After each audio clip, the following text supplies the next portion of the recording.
This weekend. The truth is on my side and the facts are on my side. A Wallace exclusive, delay and denial in the hot seat on the Hill, under indictment in Texas. Catch the former majority leader's exclusive interview. That's this weekend on Fox News Sunday. Check your local listing.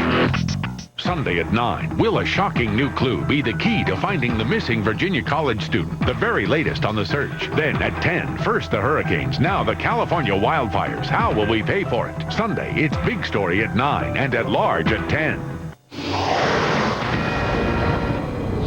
This is a Fox News alert. Hello, everybody. I'm Geraldo Rivera. University of Oklahoma police say one person is dead outside a campus building and believe an explosive device was involved. University of Oklahoma police investigating a loud boom found a person dead outside this building. They believe it was a bomb. It was an explosive device. The Oklahoma University cops are investigating. They don't know the identity or the gender of the person found dead outside the Botany Microbiology building. The cops also don't know if there are any other injuries. We will continue to update you on this University of Oklahoma explosion apparently involving a bomb. Now to Bali. As officials continue to investigate that situation in Bali, they say there was blood everywhere, according to an eyewitness, speaking about a series of bomb blasts on Saturday night that once again shattered the calm of the lovely resort island of Bali. I helped lift up the bodies, this witness continued, almost exactly 3 years after an al-Qaeda-linked group killed over 200 people and devastated Bali's tourist trade. The terrorists have struck again. We will hunt down the perpetrators and bring them to justice, said the Indonesian president, even as he warned that more attacks are possible on the famous beach resort and elsewhere in his troubled country. This time, the authorities apparently knew the attack was coming, but still could not stop the terrorists. Watch. It has happened again in paradise. Another terrorist attack in beautiful Bali, the legendary Hindu island that is part of the world's most populous Muslim country, oil-rich Indonesia. Today's attack killing more than 30 people, reportedly including 2 Americans, although we've not yet been able to confirm that. We do know that at least 2 Americans are among the more than 100 wounded. It was almost exactly 3 years ago that a similar series of savage bombings first tore through Bali, murdering well over 200 people, many of them foreigners, most from Australia, staggering Bali's all-important tourist trade. Population-wise, Australia is a relatively small country. They have a population of about 1/10 of ours. So if indeed 150 of the 200 or so victims are Australians, that would be as if 1,500 Americans had died here on Saturday night. In 2002, as now, the prime suspect in the bombings was Jemaah Islamiyah, an al-Qaeda offshoot tied to at least 2 other bombings, both in the Indonesian capital of Jakarta. For the last several months, Australian and other intelligence sources have been warning of an imminent attack. But it's just hard for visitors to focus on danger in that beach paradise. The attacks today come at a time Indonesian authorities had hoped that the arrests and convictions of 30 militants after the 2002 bombing had gutted the Jemaah Islamiyah organization. But as we found when we investigated those attacks 3 years ago, anti-American sentiment often runs red hot in Indonesia. Osama Mujahid, no terrorist. No terrorists, no September 11th? Khusus biang teroris internasional. As officials in Bali comb through the wreckage and try to ascertain the final death toll in today's attacks, it's now Sunday morning over there. Tourists are rushing to leave the resort, heading for home, even as officials warn of the possibility of further attacks in Indonesia. Steve Centennial is live in Washington with the Bush administration's reaction to this latest terrorist outrage. Steve. Geraldo, the Bush administration is condemning the latest terror attacks in Bali and offering the Indonesian government any help it might need in bringing the terrorists to justice. Now, the coordinated attacks on 3 restaurants came a month after Indonesia's president had warned of new attacks, and it comes one day after the U.S. Embassy in Jakarta, Indonesia, reminded U.S. citizens to remain vigilant because the terror threat in Indonesia remains high. It also warned that terror attacks could occur at any time. The White House issued this statement. They say the U.S. condemns this attack aimed at innocent people taking their evening meal. Our deepest sympathy goes to the victims and their families and the people of Bali who have suffered meaningless violence before. We also express our solidarity with the government of Indonesia and convey our readiness to assist in any way. The attacks come as the Bush administration continues to highlight the broader war on terror. It was the focus of the president's Saturday radio address today, and he plans to give a war on terror speech next Thursday. Now, there has been no claim of responsibility for today's attacks in Bali, but the Bush administration condemning it in no uncertain terms. Geraldo, back to you. Steve Cincinnati in Washington, thank you very much, man. Saturday's bombings have stunned my next guest. You recognize her, the actress Carrie Fisher from the Star Wars trilogy, many other films. What you may not know is that Carrie is also a fine travel writer who was on her way to Bali to write an article about that paradise. Bob Turr, there next to Carrie, has just come back from Bali. He, of course, one of our best-known helicopter journalists, and Bob's been working in Bali on a documentary about the 2002 attacks. Welcome, both of you. Carrie, your reaction to today's tragic news, and I wonder if you're still heading over there. I'm not still heading over there. No, I have a 13-year-old daughter, and I was going to be going with her, so I won't be going now. Carrie, did you think that the worst was over, that the terrorism there was a thing of the past?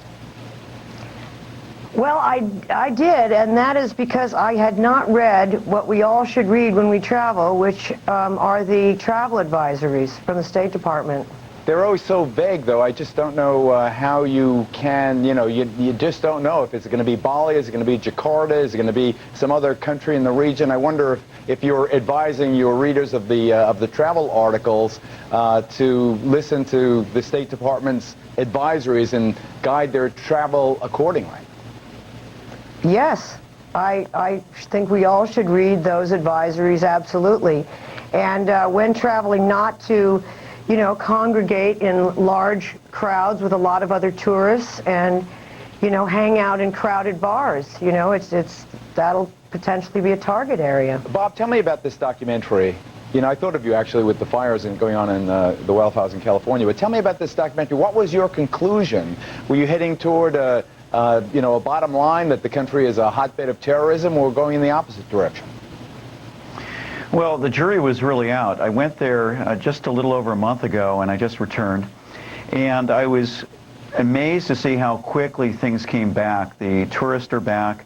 The government seemed to believe that they had really gotten things in check, that the terrorists were on the run, and they were wrong. A lot of the tourists that I talked to were there after the London bombings. This area has a lot of Londoners and a lot of Australians that travel there. And they were getting away from Europe because they thought there'd be terrorist attacks there, and they thought this area was safe, it had been targeted, and that the terrorists weren't going to focus back on Kuta Beach. And we were proven wrong. This was 3 years ago, October 12th, and this happened October 1. It happened again, and I tell you, folks, Indonesia is the big sleeper, along with Pakistan. These are, I believe, two of the most incendiary countries on the planet. Carrie Fisher, Bob Turr, thank you very much for being with us. Thank you. All right, folks, now to the rest of the program. Tonight's program is packed.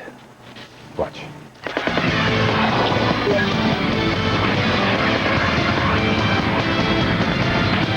Now we know why little Valerie was wandering the streets of the city. Her mother's boyfriend confessed to killing her. What happens now to the 4-year-old who captured the hearts of all New Yorkers?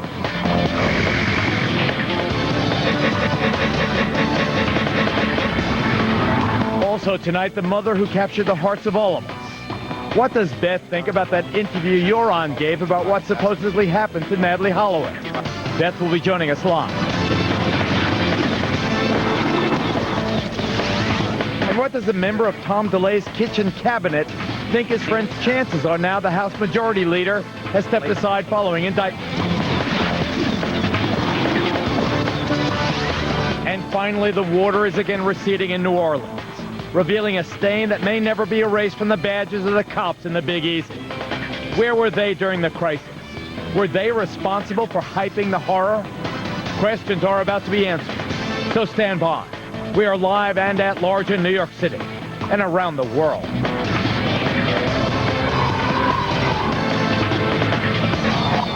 When we come back, they're still fighting the wildfires in Burbank, California, as they get ready to open up Bourbon Street. That after this.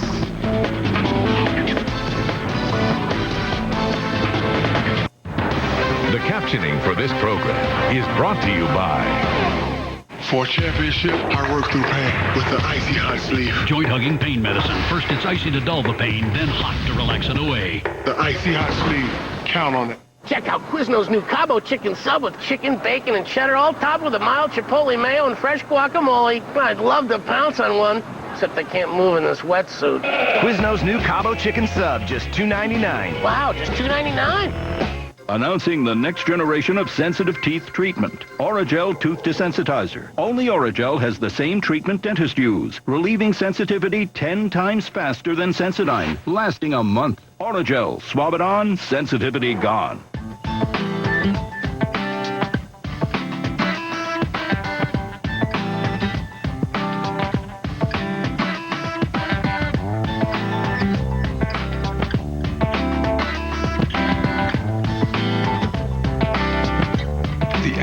Certified pre-owned vehicle program. It's the shortcut to your dream car.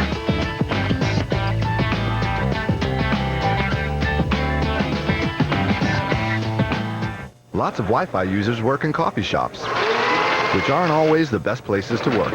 Wouldn't it be great to work wherever you wanted instead of only in hotspots? Now you can with Verizon Wireless Broadband Access. Wi-Fi only works in limited locations, while Broadband Access is the nation's largest high-speed wireless broadband network and is expanding coast to coast.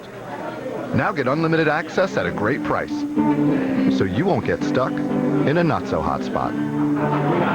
Verizon Wireless, we never stop working for you. We use a lot of paper around here. We print it. Then copy it. We file it. And transfer it. We lose it. Found it. We process it and turn it into more paper. And we wonder why our information flow doesn't actually flow. One company can uncomplicate your paper flow. Lexmark. We've designed smarter ways for the world's biggest businesses to print, move, and manage information. Go to Lexmark.com and see how we can help yours uncomplicate.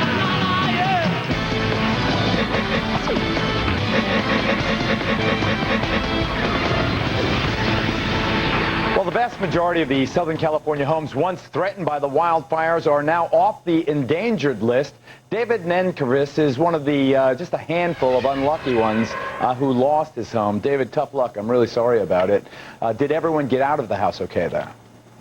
Well, I left the house. I lived there alone with my dog. And where exactly was it, David? Where exactly?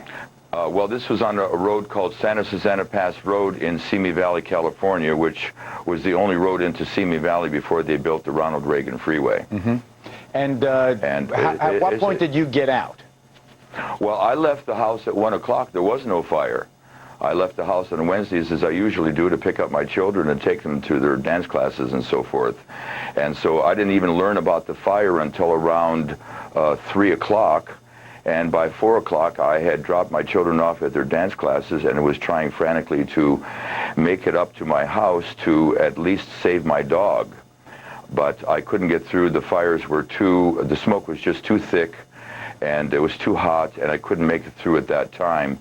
I came back later around 7 o'clock and with a wet towel over my face, and was determined to make it up the 2-mile trek to my house to save my dog, but everything was too late by then. My house had burnt to the ground, and my dog was gone. I haven't found my dog since.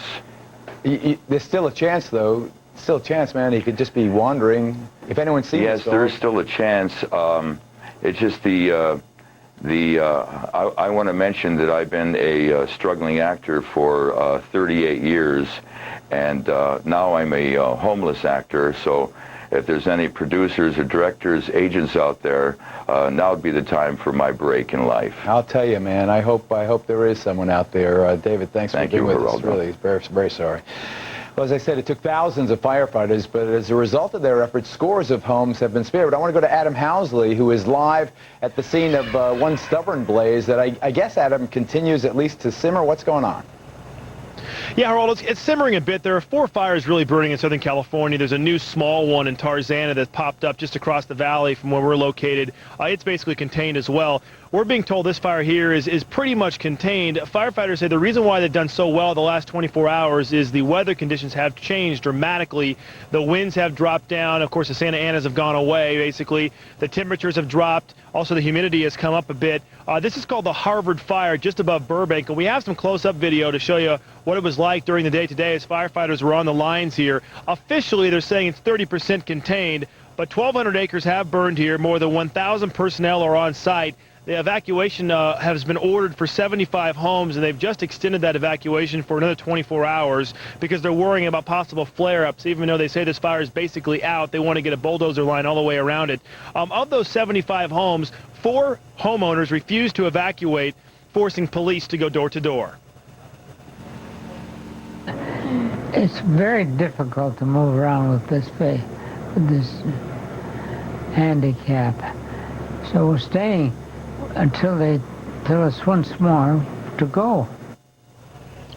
You're getting a live look at what's going on here. You see the command center here above Burbank. There are 3 other fires burning besides this one, the Tarzana fire, which I spoke about, which is really small. It's contained in San Bernardino. There's a fire they're getting a handle on out there. And the big one we've been talking about the last couple of days, it's a Topanga fire near Thousand Oaks. 40% contained, we're told. 100% containment by Monday night. It charred 24,000 acres, destroyed 2 homes and several buildings. But while we tell you the good news, the bad news is what firefighters are worrying about here and all throughout this region, Geraldo. We're being told that on Wednesday, the weather conditions are expected to change yet again. The Santa Anas are expected to come back. The hot conditions expect to come back, and that dry humidity. So that's what was ripe for these fires. It really fueled these fires, and they're worried that it could possibly stoke future fires next week. Geraldo? Goes around and around. Thanks, Adam Housley, near Burbank. Thanks a lot, man. Even as soldiers continue to patrol the streets and a curfew continues in effect, the French Quarter of New Orleans showing signs of life today. Jamie Colby now live from Bourbon Street. What's going on, Jamie? Hey, Geraldo, we decided to come to Bourbon Street. We've been telling you all day about how the water is being pumped out tomorrow. The Army Corps of Engineers said most of New Orleans will be dry. School starts Monday for many kids. There's even going to be mass in the French Quarter tomorrow. But tonight it's all about Bourbon Street. And if my husband's watching, he's either mad or very jealous because here we are, Geraldo, at the Crazy Horse, in the home of the Deja Vu Showgirls. But we're not going to show you that. We're going to take you here to Utopia, where it's already 2 for 1, and it's 2 for 1 all night, Geraldo. And we're going to bring you inside because I want you to meet some of the people that are already frequenting these establishments that are opening up. About half of them. This is Tracy. Tracy, you're here to help out, right? Yes, we are. We're looking here to help clean up the debris and all the stuff that's just traumatized this whole state. But tonight you're enjoying a little bit of the nightlife. What does it feel like to see the bars come back? Very comfortable. Everybody is just really, there's a lot of camaraderie and everybody's feeling back at home tonight. And you're from? We're from Sioux Falls, South Dakota. Thanks so much, Tracy. Have a great time. And Geraldo, there's people here from everywhere. A lot of the locals are just starting to get back. And for many of them, unfortunately, they're coming back to learn that there isn't really enough for them to stay, that they've lost so much. They're collecting their personal belongings, getting back in their cars and leaving. Those who are here are starting to rebuild, and there are a number of contractors and construction workers here ready to help them out. That, of course, Geraldo, taking jobs from local people who want to do that work. But it's all coming together. And tonight, Geraldo, Nikki here wants you to know that if you come down to the Utopia, it's 3 for 1, Geraldo. Back to you. Looking around at the floods, I may need 3 just to get over all that sadness. Thank you, Jamie Colby. Thank you very much. But even with parts of the city struggling to reopen, the relationship between New Orleans and its police department may never be repaired. That's to this.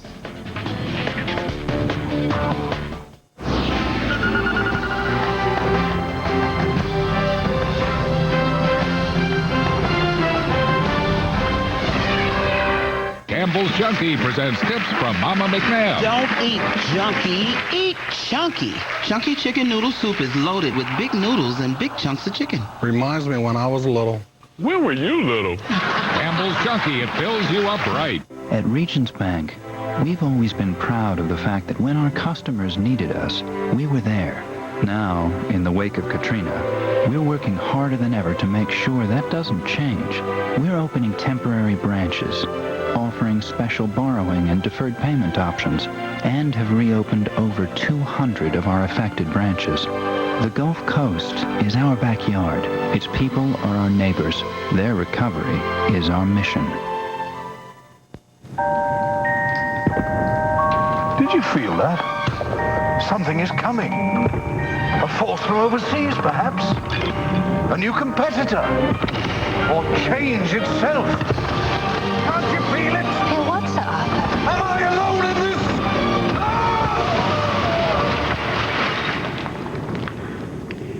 this? Change is coming. IBM Business Consulting helps you manage it. Here's a fun fact. Erected in 1963, the walnut stands 15 feet high. I'll be in the car. Go where you want with Drive Free at Avis. Orca! Orca! Oh, I love Orca. I thought you loved the humpback. I recently changed my mind. But I thought we established that the Orca was mine. Now rent 3 times and get a free weekend on us. Find our lowest prices at avis.com. Can you tell the difference between these pet medications? They're the same brand, but this medication costs a lot less and is delivered right to my door. That's the 1-800-PET-MED difference. Great savings, fast service, free shipping. Order now. Bring health, happiness, and energy into your life with the Simply Balanced tip from TV Land. Did you know that kids learn more than just what tastes good and what doesn't at each meal? They build healthy eating habits that last long beyond their youth. I'll bet there's not a family on the block that's having a meal like this tonight. Share more than meals at the family table. Brought to you locally by LA Weight Loss Centers. Call today. 1-866-517-SLIM. Check out the new hit movies you can order on demand. And look what you can order right now. Where did you find him? Yellow Pages. You can find The Wedding Date now or anytime on demand. Enjoy it when you want to. Wow, you're worth every penny. Oh, that's gross. Meet Winn-Dixie, the lovable hero of the year's most irresistible family comedy. Whoa! Order because of Winn-Dixie. Now, hit movies without the trip to the video store. On demand with Comcast Digital Cable.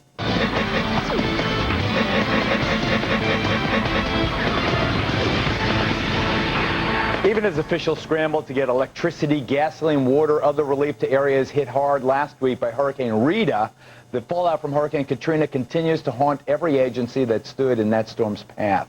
Perhaps none more so than the cops of New Orleans. This is one of the worst situations I've ever been in my life. I'm watching people die. My men have been working for 6 days. We don't have any food. We don't have any water. Communications is limited. They brought 1,000 people here, but there's no buses and no beds. These people are about to riot, Geraldo. We need to get some help in here now. Are there dead bodies in there, Chief? There are numerous dead bodies in there, and people are dying every day. I'm trying to save lives here, Geraldo. At the height of the chaos in New Orleans, Police Chief Eddie Campos was falling apart before our eyes, seemingly more afraid of the crowd at the convention center than he was trying to calm or control them. He was right about them not having food or water, and he was right about the lack of communications. We need to know how! But contrary to what the chief was telling us, there were no official reports of rape, and the convention center was not piled high with dead bodies. We know we looked. But the crowd was angry, hungry, filthy, and desperate. And even as the helicopters arrived to begin the long-delayed evacuation, the thousands waiting to leave did have at least one dead body to frighten. They're having seizures, people cracking up. You're having babies. Yeah, I know. It's just horrible, just horrible. The helicopters have not come a second too soon. They find it churning and cool. But this man aside, there is little doubt now that everything was exaggerated. From the stories of widespread murder and rape, to the tall tales of snipers attacking rescue workers, and of anarchy in the streets. And there is also no doubt that the exaggeration damaged the already terribly flawed rescue and recovery effort, making it even more halting and hesitant, and giving cause to outlying communities to refuse to accept the crowds for fear of further mob violence. Analysis reveals many reasons, principal though among them, the disintegration during the Katrina crisis of the police as an effective force. The fragile, underpaid, undermanned, corruption-plagued department came apart when their community needed them most. Some officers had the real excuse that their own homes were underwater and families in peril. 2 committed suicide, but too many others just cut and ran. 250 of the 1,700-member force are now under disciplinary investigation for deserting their posts. Chief Compass has resigned, but it will be a long time before the stain of Katrina is erased from the badge of the New Orleans PD. And that is no exaggeration. As the debate over who did or didn't do their duty during the hurricanes continues, we have 2 guests to discuss the fallout from the storms in Houston. Congresswoman Sheila Jackson Lee, we love her. She joins us. Nice to see you again, Congresswoman. Well, the author of How to Talk to a Liberal, just out in paperback and other bestsellers, Ann Coulter is with me here in New York. Rank has its privilege. Congresswoman, you first. Is there a real assessment that's going to happen now to make it better? I mean, Hurricane Rita still seemed a little halting to me, still seemed a little bit. I saw the enthusiasm, I saw the commitment. I didn't see it necessarily delivered, though, with great efficiency. Do you think that we can make things better instead of just saying it was that guy or this girl that was responsible for what screwed up in Katrina? Well, first of all, Geraldo, sitting here in Houston and having spent the day in the FEMA Recovery Center here in Houston, Texas, I've at least got to say that the aftermath of Hurricane Katrina, when Houston had to open its hearts and minds and resources to those survivors, we did that, and we can be certainly proud of the work that was done in the aftermath of the terrible tragedy. But as we look at Hurricane Katrina and Hurricane Rita, as a member of the Homeland Security Committee, there's only one statement that I can make. The federal government absolutely failed in its responsibilities to organize and to be at the forefront, if you will, of the disaster. One of the issues that we've been hearing impacting both the previous video that we just saw and heard with the failures of the New Orleans Police Department was the lack of interoperability. We saw that in 9/11 and we didn't fix it. We haven't fixed it. One of the other issues that I heard, having gone to Beaumont, Texas and Port Arthur after Hurricane Rita, is the lack of knowing who was in charge. We faced the same thing here in Houston in the evacuation process, to know who was in charge. So I am advocating several, solutions. One, of course, is an independent investigation that comprehensively listens to not only those who made accusations, but those who had solutions. And at the same time, to establish for states across America, one, a vulnerability threat assessment. What is the threat to these particular states? And, of course, a plan that responds to natural disasters and, unfortunately, man-made disasters like 9/11. Okay, Congresswoman. And generally speaking, I know that you're opposed to bigger government, but don't you think that the president may be onto something when he says the United States military is really the only entity with an organization solid enough to be in charge in the face of catastrophe like that? No, I think that's preposterous. And military is trained, and they do one thing. They go abroad, they kill foreigners when we are at war. That's what they do. They protect the nation. You're not suggesting FEMA from external enemies. No, the military. Right, but they're not going to turn around. And I think, as we see from now wildfires breaking out in California, and a few years ago there was a terrorist attack in this city, each local area has different things to be concerned about, whether it's a terrorist attack or avalanche or hurricane or tornadoes. And obviously the first responders are going to be the local governments, and the federal government, you can ratchet it up or down. It says nothing about how big the federal government participation is going to be. But that's sort of an insurance policy in the background. But I do want to say, after watching your tape, well, for one thing, I think you nudged someone. But secondly, seriously, I don't want to brush over this business about the savagery. Go ahead. This is once again the alleged acts of savagery. This is once again an example of the Democrats using the blacks, really defaming black people in order to better go after George Bush. They did it in the 2000 election, saying, "Oh yeah, well, blacks were too stupid to figure out the butterfly ballot." It was liberals who were using it to attack George Bush, to say there was cannibalism, there was child rape. Would they have even tried that if this had happened in Utah? I mean, they were willing to believe the law of the jungle had taken over. If the Klan had done that, there would be prosecutions now. But no, it was liberals using denunciations, defamatory statements about black folks in New Orleans in order By to liberals, denounce you mean George the Bush. mainstream media? Exactly who are you speaking of? There's many of them. Look at Huffington Post. It's all over the Huffington Ariana Post. Huffington's website blog thing? Right. Yeah. I mean, you know that was coming out of the left. Savagery, Bush didn't come in time. In order to say FEMA wasn't doing its job. Bush did not come there, and FEMA did not. But in order to make that story even better. FEMA? What about, should FEMA be in charge is my follow-up question. Who should be? The local government. What if the local government is destroyed in the well, you know disaster? it's coming. What? You know a hurricane is coming. I mean, a terrorist attack is a little bit harder. But there were no police left. I mean, they were everywhere, scattered here and there. There was no. There were police there 5 days before the hurricane came in. They were rotting there for 4 or 5 days. There was a governor there 5 days before the hurricane came in. So you see it as a Republican-Democrat thing? I see it as they're different natural disasters that hit different parts of the country, and the people who are best positioned to know how to prepare for that are going to be the local government officials, and moreover, they at least can be voted out of office. If I may unlike respond FEMA. in a more organized manner. Well, when we come back, thank you both, Congresswoman Sheila Jackson-Lee, Ann Coulter, how to talk to a liberal without really trying. Non piangete per me, ragazzi. Mamma. E ho fatto tutte le esperienze possibili. Ho fatto...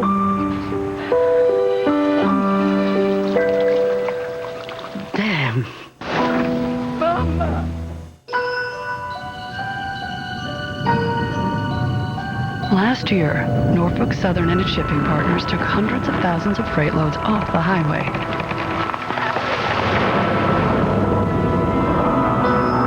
In fact, they've invested millions to convert even more traffic in the coming years.